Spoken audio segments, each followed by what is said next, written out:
All right, hello everyone. This is John White here in the camera. Behind the camera is Sean Hyatt, and I'll give the camera to John. There we go. Sean and I were just talking about how in Luke 10 we do what we call guerrilla videos. So we don't have a lot of professional studio kinds of things, but we're right here outside of Sam's No. 3 restaurant in Aurora, Colorado, sitting on the bench with all kinds of things going on in the background. Yeah, and a good iPhone can go a long way. That's right. So we want to encourage all you guys in Luke 10 to be capturing videos, capturing stories of what God is doing.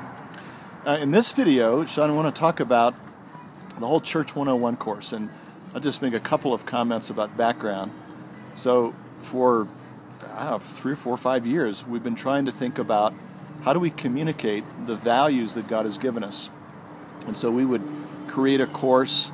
I think we called it the apprenticeship early on. Then we kind of took what we learned, because we're always doing experiments, right? We'd experiment with that, take what we learned. Then we created the foundations course and tried that for a while and learned some things. So I think the original apprenticeship was 3 months long. That's right, yeah. The foundations was 6 weeks. Well, I think there were 2 parts, two parts of 6 weeks each. We broke it into 2 parts. Total of 12 weeks. And we're shrinking this down. And we were working on another version of this last year. This would be the end of 2012. And you felt like the Lord said some things to you about that. Kind of talk about what you heard and what came out of that. Yeah. So we were just, revisiting how do we make this course better? How do we meet people's needs better and share the Luke 10 DNA and values with people and provide a good, simple, yet not too simple way to enter the community, to gain the DNA of the community. As I think about this, I realize one of the big stories that came through at that time that made some light bulbs go off in my head was actually Mina Millen's story. If I'm not mistaken, we had suddenly gotten an email from this random person. Now, who is this Mina Millen, right? In California, saying, hey, I've been on the Luke 10 website for the last several weeks. I've been watching all your videos, reading all your articles. What you have deeply resonates with me. And guess what? I've already taken the CO2 concept and been sharing it with friends, and going to share it at a conference coming up. We had never heard of Mina Millen, and here she is taking all our tools and DNA and already sharing it with folks. I remember she called me up and she said, is this okay? Can I be doing this? Can I have your permission? That's right. Okay, I guess so. Would that all people be like Mina Millen? Really. And what really stood out was the fact that it was the simple CO2 concept that had totally revolutionized Mina's heart and ministry. And that's what she was sharing. So the original courses had more than that. They had coaching, they had provenience, some really important things that are still a vital part of the Luke 10 Which DNA. we want to create some new courses where we get to teach some of those things. Right. We want to bring some of that stuff back in a good way. But we need something that can go viral. For something to go viral where people do what Mina did and just start sharing it everywhere, it's got to be simple. So, and it's got to be easily reproducible. So, felt like the Lord kind of spoke to my heart and said, CO2 is where it's at. If you can hone this thing down to just the CO2 level, make that sort of a shareware for people, in a sense.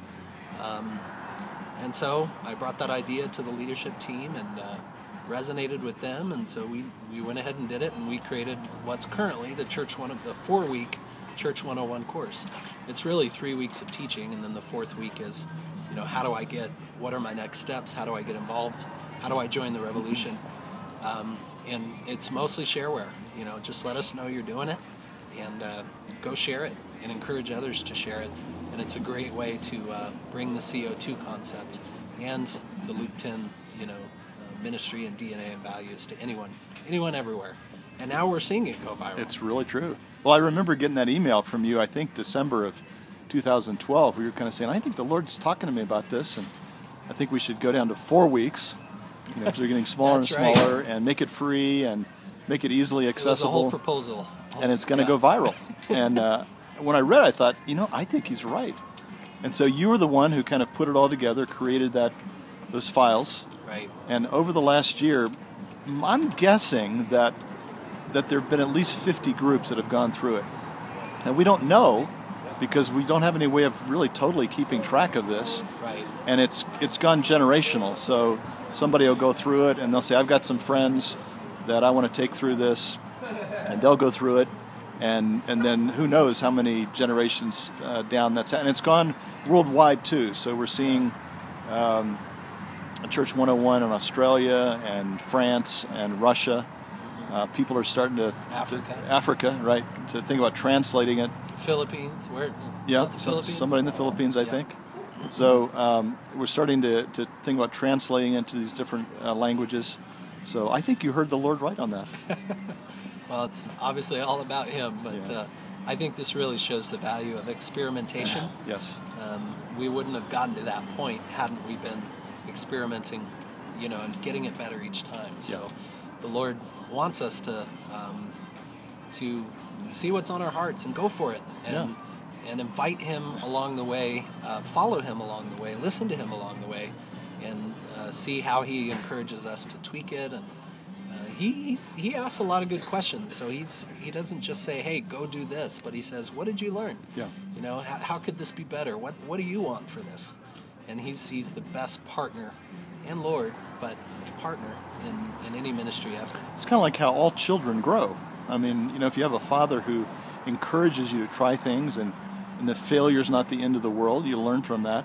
And so we have a good father who encourages his children to learn and grow and not feel like we have to get it right the first time. I think it's a beautiful picture and really reflects the heart of God, the grace and love of God as a father.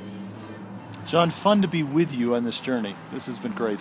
Thanks for having me. Love bet. you all.